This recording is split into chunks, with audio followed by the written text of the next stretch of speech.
भाग 35 में सुनिए पंचतंत्र की कहानी। चार मूर्ख पंडित। एक स्थान पर चार ब्राह्मण रहते थे। चारों विद्याभ्यास के लिए कान्यकुब्ज गए। निरंतर 12 वर्ष तक विद्या पढ़ने के बाद वे संपूर्ण शास्त्रों के पारंगत विद्वान हो गए, किंतु व्यवहार बुद्धि से चारों खाली थे। विद्याभ्यास के बाद चारों स्वदेश के लिए लौट पड़े। कुछ देर चलने के बाद रास्ता दो ओर फटता था। किस मार्ग से जाना चाहिए, इसका कोई भी निश्चय न करने पर वे वहीं बैठ गए। इसी समय वहां से एक मृत वैश्य बालक की अर्थी निकली। अर्थी के साथ बहुत से महाजन भी थे। महाजन नाम से उनमें से एक को कुछ याद आ गया। उसने पुस्तक के पन्ने पलटकर देखा तो लिखा था, महाजनो येन गतः सपंथा, अर्थात जिस मार्ग से महाजन जाए वही मार्ग है। पुस्तक में लिखे को ब्रह्मवाक्य मानने वाले चारों पंडित महाजनों के पीछे पीछे श्मशान की ओर चल पड़े। थोड़ी दूर पर श्मशान में उन्होंने एक गधे को खड़ा हुआ देखा। गधे को देखते ही उन्हें शास्त्र की यह बात याद आ गई, राजद्वारे श्मशाने च यस्तिष्ठति स बांधव, अर्थात राजद्वार और श्मशान में जो खड़ा हो वह भाई होता है। फिर क्या था, चारों ने उस श्मशान में खड़े गधे को भाई बना लिया। कोई उसके गले से लिपट गया तो कोई उसके पैर धोने लगा। इतने में एक ऊंट उधर से गुजरा। उसे देखकर सब विचार में पड़ गए कि यह कौन है। 12 वर्ष तक विद्यालय की चारदीवारी में रहते हुए उन्हें पुस्तकों के अतिरिक्त संसार की किसी वस्तु का ज्ञान नहीं था। ऊंट को वेग से भागते हुए देखकर उनमें से एक को पुस्तक में लिखा यह वाक्य याद आ गया, धर्मस्य त्वरिता गतिः, अर्थात धर्म की गति में बड़ा वेग होता है। उन्हें निश्चय हो गया कि वेग से जाने वाली यह वस्तु अवश्य धर्म है। उसी समय उनमें से एक को याद आया, इष्टन धर्मेण योजित, अर्थात धर्म का संयोग इष्ट से करा दे। उनकी समझ में इष्ट बांधव था गधा और ऊंट या धर्म, दोनों का संयोग कराना उन्होंने शास्त्रोक्त मान लिया। बस खींच-खांच कर उन्होंने ऊंट के गले में गधा बांध दिया। वह गधा एक धोबी का था। उसे पता लगा तो वह भागा हुआ आया। उसे अपनी ओर आता देखकर चारों शास्त्रपारंगत पंडित वहां से भाग खड़े हुए। थोड़ी दूर पर एक नदी थी। नदी में पलाश का एक पत्ता तैरता हुआ आ रहा था। इसे देखते ही उनमें से एक को याद आ गया, आगमिष्यति यत्पत्रं तदस्मांस्तार्यष्यति, अर्थात जो पत्ता तैरता हुआ आएगा वही हमारा उद्धार करेगा। उद्धार की इच्छा से वह मूर्ख पंडित पत्ते पर लेट गया। पत्ता पानी में डूब गया तो वह भी डूबने लगा। केवल उसकी शिखा पानी से बाहर रह गई। इसी तरह बहते बहते जब वह दूसरे मूर्ख पंडित के पास पहुंचा तो उसे एक और शास्त्रोक्त वाक्य याद आ गया, सर्वनाशे समुत्पन्ने अर्धं त्यजति पंडिता, अर्थात संपूर्ण का नाश होते देखकर आधे को बचा ले और आधे का त्याग कर दे। यह याद आते ही उसने बहते हुए पूरे आदमी का आधा भाग बचाने के लिए उसकी शिखा पकड़कर गर्दन काट दी। उसके हाथ में केवल सिर का हिस्सा आ गया। देह पानी में बह गई। उन चार के अब तीन रह गए। गांव पहुंचने पर तीनों को अलग अलग घरों में ठहराया गया। वहां उन्हें जब भोजन दिया गया तो एक ने सेमियों को यह कहकर छोड़ दिया, दीर्घसूत्री विनश्यति, अर्थात दीर्घ तंतु वाली वस्तु नष्ट हो जाती है। दूसरे को रोटियां दी गई तो उसे याद आ गया, अतिविस्तार विस्तीर्ण तद्भुवेन्न चिरायुषम, अर्थात बहुत फैली हुई वस्तु आयु को घटाती है।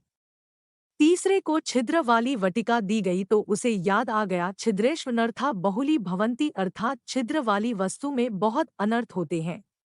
परिणाम यह हुआ कि तीनों की जगनसाई हुई और तीनों भूखे भी रहे। सीख, व्यवहार बुद्धि के बिना पंडित भी मूर्ख ही रहते हैं।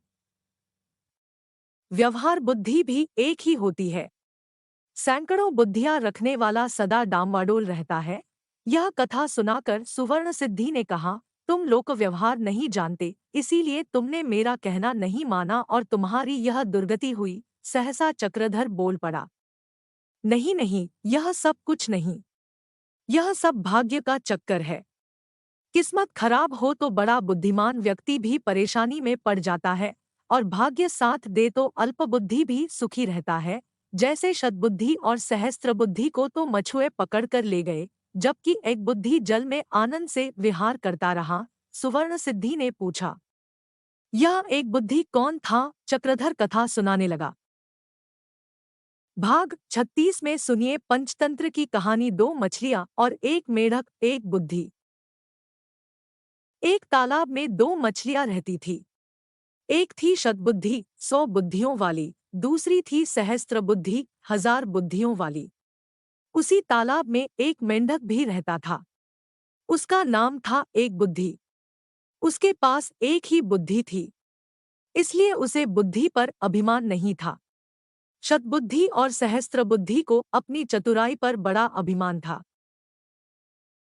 एक दिन संध्या समय तीनों तालाब के किनारे बातचीत कर रहे थे।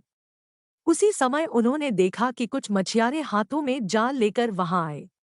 उनके जाल में बहुत सी मछलियां फंस कर तड़प रही थी। तालाब के किनारे आकर मछियारे आपस में बात करने लगे। एक ने कहा, इस तालाब में खूब मछलियां हैं, पानी भी कम है। कल हम यहाँ आकर मछलियां पकड़ेंगे। सबने उसकी बात का समर्थन किया। कल सुबह वहां आने का निश्चय करके मछियारे चले गए। उनके जाने के बाद सब मछलियों ने सभा की सभी चिंतित थे कि क्या किया जाए।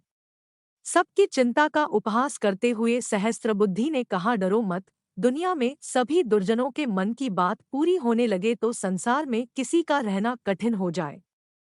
सांपों और दुष्टों के अभिप्राय कभी पूरे नहीं होते, इसीलिए संसार बना हुआ है। किसी के कथन मात्र से डरना कापुरुषों का काम है। प्रथम तो वह यहाँ आएंगे ही नहीं, यदि आ भी गए तो मैं अपनी बुद्धि के प्रभाव से सबकी रक्षा कर लूंगी। शतबुद्धि ने भी उसका समर्थन करते हुए कहा, बुद्धिमान के लिए संसार में सब कुछ संभव है। जहाँ वायु और प्रकाश की भी गति नहीं होती, वहाँ बुद्धिमानों की बुद्धि पहुँच जाती है। किसी के कथन मात्र से हम अपने पूर्वजों की भूमि को नहीं छोड़ सकते। अपनी जन्मभूमि में जो सुख होता है वह स्वर्ग में भी नहीं होता। भगवान ने हमें बुद्धि दी है, भय से भागने के लिए नहीं, बल्कि भय का युक्तिपूर्वक सामना करने के लिए।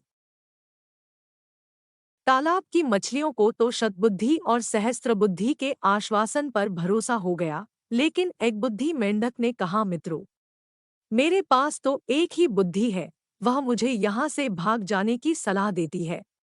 इसलिए मैं तो सुबह होने से पहले ही इस जलाशय को छोड़कर अपनी पत्नी के साथ दूसरे जलाशय में चला जाऊंगा। यह कहकर वह मेंढक मेंढकी को लेकर तालाब से चला गया। दूसरे दिन अपने वचनानुसार वही मछियारे वहां आए। उन्होंने तालाब में जाल बिछा दिया। तालाब की सभी मछलियां जाल में फंस गई। शतबुद्धि और सहस्त्रबुद्धि ने बचाव के लिए बहुत से पैंतरे बदले, किंतु मछियारे भी अनाड़ी न थे। उन्होंने चुन चुन कर सब मछलियों को जाल में बांध लिया। सबने तड़पड़ कर प्राण दिए। संध्या समय मछियारों ने मछलियों से भरे जाल को कंधे पर उठा लिया। शतबुद्धि और सहस्त्रबुद्धि बहुत भारी मछलियां थीं, इसीलिए इन दोनों को उन्होंने कंधे पर और हाथों पर लटका लिया था। उनकी दुर्वस्था देखकर मेंढक ने मेंढकी से कहा, देख प्रिय, मैं कितना दूरदर्शी हूँ।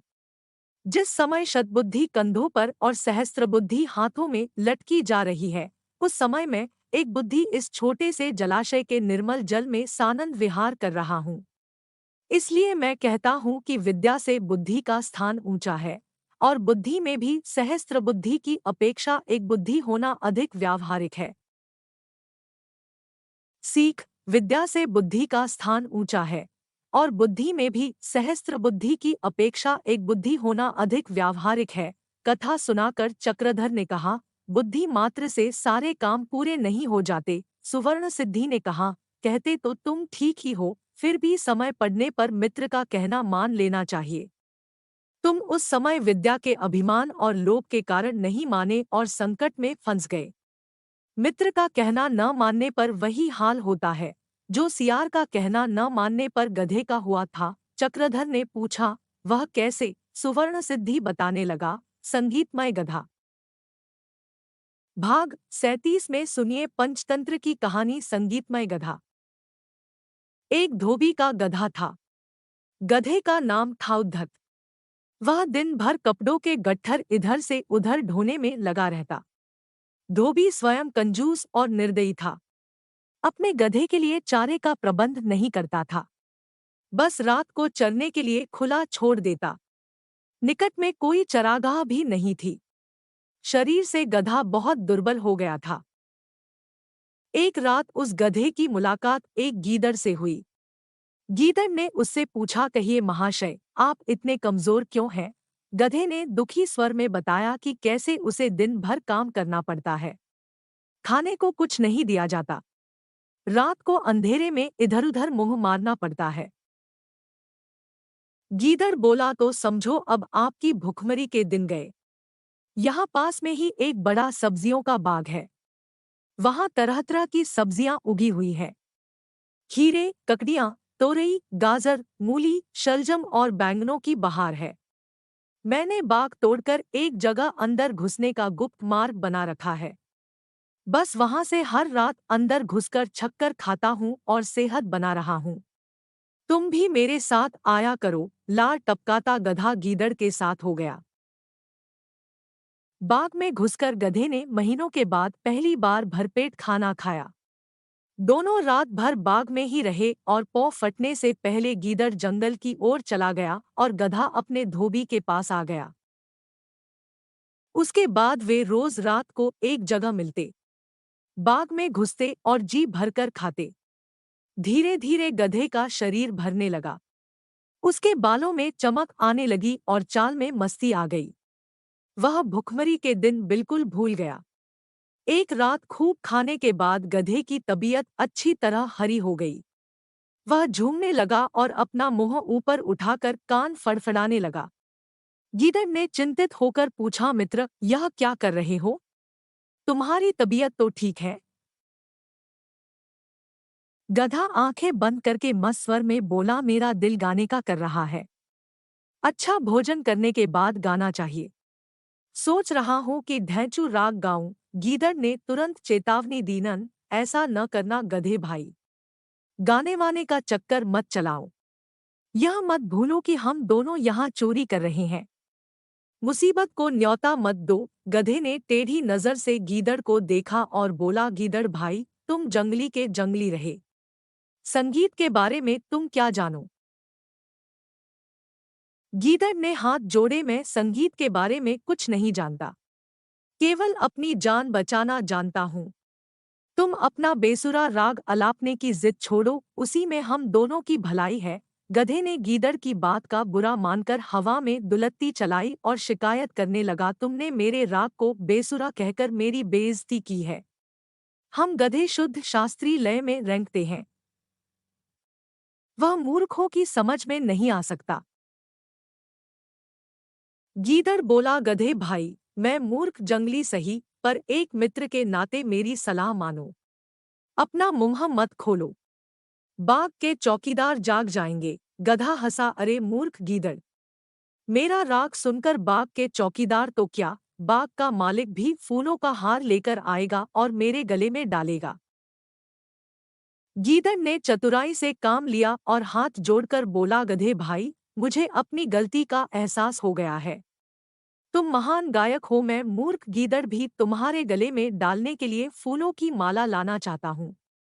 मेरे जाने के 10 मिनट बाद ही तुम गाना शुरू करना, ताकि मैं गायन समाप्त होने तक फूल मालाएं लेकर लौट सकूं। गधे ने गर्व से सहमति में सिर हिलाया। गीदड़ वहां से सीधा जंगल की ओर भाग गया। गधे ने उसके जाने के कुछ समय बाद मस्त होकर रेंकना शुरू किया। उसके रेंकने की आवाज सुनते ही बाग के चौकीदार जाग गए और उसी ओर लठ लेकर दौड़े जिधर से रेंकने की आवाज आ रही थी। वहां पहुंचते ही गधे को देखकर चौकीदार बोला, यही है वह दुष्ट गधा जो हमारा बाग चर रहा था। बस सारे चौकीदार डंडों के साथ गधे पर पिल पड़े। कुछ ही देर में गधा पिट-पिट कर अधमरा गिर पड़ा। सीख, अपने शुभचिंतकों और हितैषियों की नेक सलाह न मानने का परिणाम बुरा होता है। यह कथा सुनाकर सुवर्ण सिद्धि बोला, तुमने भी मेरा कहना नहीं माना। अब अपनी हालत देख लो। चक्रधर ने उसांस भरकर कहा। तुम ठीक ही कहते हो, भाई। जिसके पास अपनी बुद्धि नहीं होती और जो मित्र की सलाह पर भी नहीं चलता, वह मंथरक नामक जुलाहे की तरह नष्ट हो जाता है। सुवर्ण सिद्धि ने पूछा, मंथरक की क्या कहानी है? चक्रधर बताने लगा। वीडियो पसंद आया है तो वीडियो को लाइक करें, शेयर करें और जो चैनल पर पहली बार आए हैं वो चैनल को सब्सक्राइब करें। चैनल को सब्सक्राइब करना एकदम फ्री है। आपके सहयोग से ही वीडियो बनाने की प्रेरणा मिलती है। धन्यवाद। भाग 38 में सुनिए पंचतंत्र की कहानी, दो सिर वाला जुलाहा।